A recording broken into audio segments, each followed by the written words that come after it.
Hi everyone and welcome to my blog. I did a blog yesterday. I recorded it off my video camera, but I'm going to see if the memory is smaller off recording it off my computer because it just takes way too long to upload onto YouTube. So I'm going to give this a go. Okay, so last time I got a lot of hits on my last video, a lot more than I expected, and a lot of people commented saying how they really liked it and they couldn't wait to see more. So that's a good thing. Okay, so I got some questions. Some person asked what the weather was like, and the weather here can be really, really hot. Like, I think the hottest it's been since I've been here was about 37 degrees Celsius, and that was a really hot day. Luckily, me and Riley were in town most of the day, so we got to stay in an air-conditioned place, which was really nice. The people here, the people are different than Canadians in some ways, and then a lot like Canadians in other ways. One thing is their humor is really blunt and forthcoming, and they think sarcasm is the lowest form of humor, whereas us Canadians were known to be super sarcastic. The accents here, they're not as interesting as they used to be because I don't really notice them anymore. Like when I first got here, like I'd hear an Australian accent and I'd just like do a little dance and I'm like, oh, it's so cool, but I'm pretty used to it now.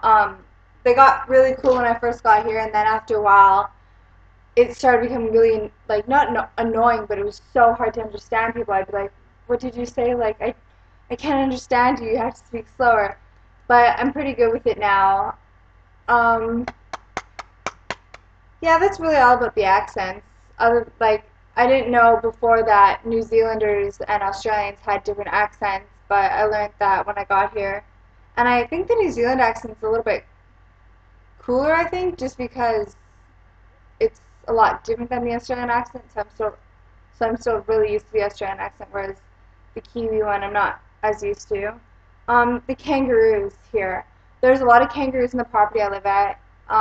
There's also a peacock we have here named Priscilla, and there's some guinea fowls, which makes a really cool noise after they've been fed. It's kind of like them saying thank you.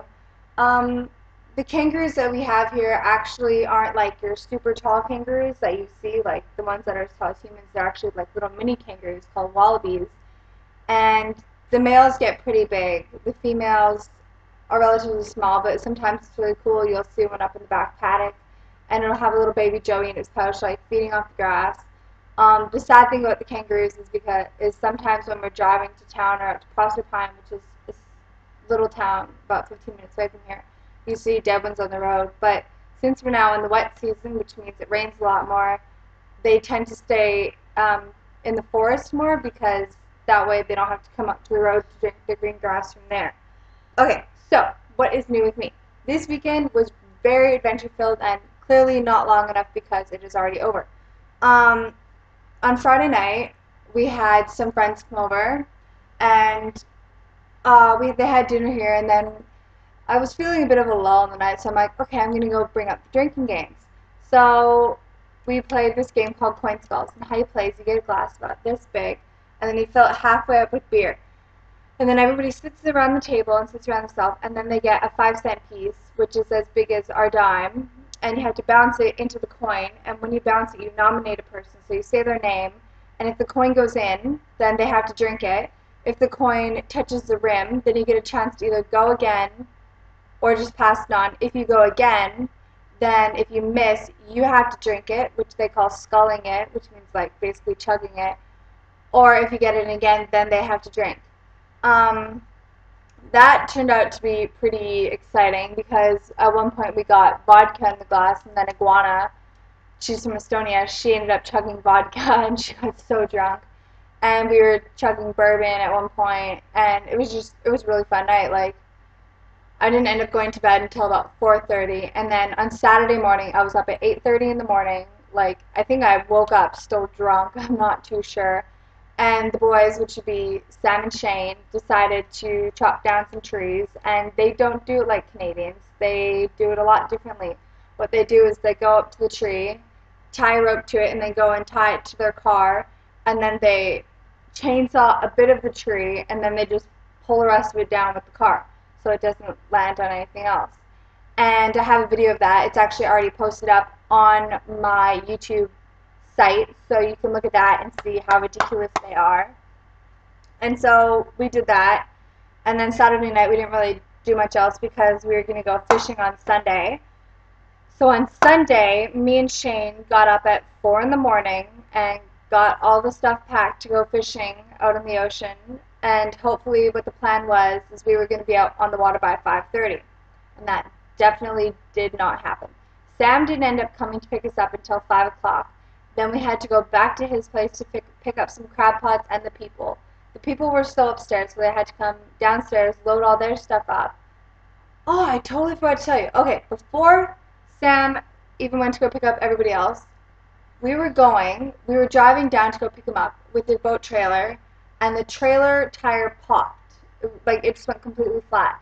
And the trailer's so old that they couldn't change the tire, so we ended up having to drive back home with a flat tire and then transfer everything from one boat into the other boat so then we could go. So then it ended up being really late when we finally got and picked everybody else up, and then we had to go pick up food and get fuel.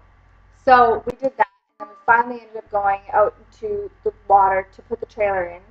So they put the boat in the water to go take us from the little boat to drive us to the big boat, because you can't exactly put the big boat in and out of the water whenever you want. Like, it's just too big. So we put the boat in the water, and we were all getting ready to go, and then Shane was trying to get the motor to work, and it just would not start. Like, it just took forever. So we were sitting there waiting for that motor to start. I was thinking we were going to have to, like, paddle out to the other boat, but it finally went. So all 7 of us hopped in this little dingy tin boat and made our way up to the big boat. We got all set up there, unloaded everything, unpacked everything, opened up the windows, and we were about to start the motor for that when the big boat's motor didn't start. So it's like, could this day have any more errors? It turned out that the starter motor wasn't working, so Shane and Chubbsy had to take it completely apart and put it all back together and set it up, and finally got the boat going.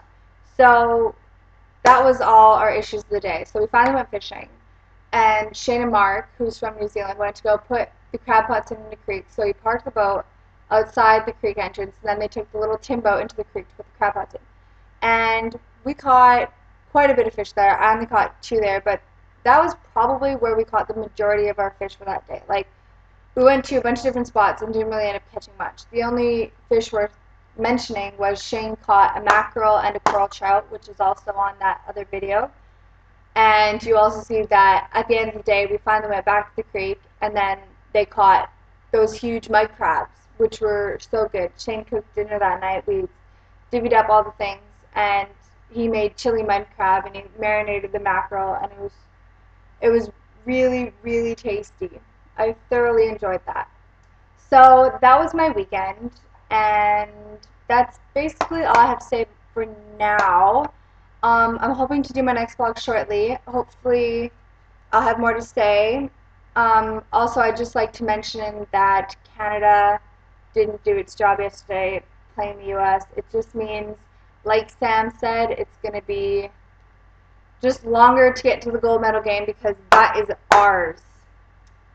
So hopefully in my next vlog I'll be talking about, depending on when I do it, the win of the Canadian gold medal for the Olympic hockey team. And maybe you'll even get to see my new hair extensions, because me and Dad bought some hair extensions off eBay. They're only $89, so maybe you'll see how those turn out.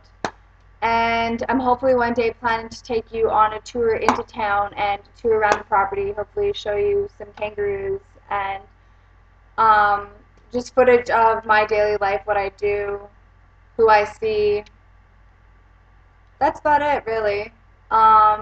Hopefully this video will be less megabytes to upload onto YouTube, so it won't take as long.